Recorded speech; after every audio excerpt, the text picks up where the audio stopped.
when I look out at mutualism, I see really four big categories of unions, cooperative, mutual aid groups, and faith communities, and that they're all sort of bounded in a community. And that's the first requirement. We right now, as human beings, I think in the do-gooder community, we don't like the idea of excluding people because we want everybody in our frame. But mutualism says that we actually do build communities and they do have something in common, whether they are bricklayers or healthcare providers or nurses' aid or in a knitting society or a group of fisher people or people in an agricultural co-op, that this is bounded by something. And I think we could just unpack that a bit.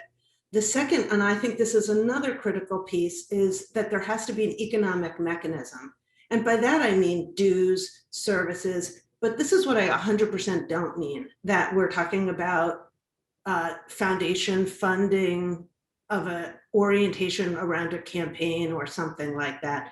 And the third is that there's a long-term time horizon and that we pass on the wisdom from generation to generation. The distributed ledger gives us a way to be keeping track of things that we haven't been able to before. And I think the opportunity is going to be in alternative currencies and time banks. And not that that means we will get rid of central banks and we will get rid of the traditional banking system, but it will actually enable us to see things we could never have seen beyond quaint, niche, different projects. So that, to me, sort of picking up on the last part of your question, that's one of the areas that I really see.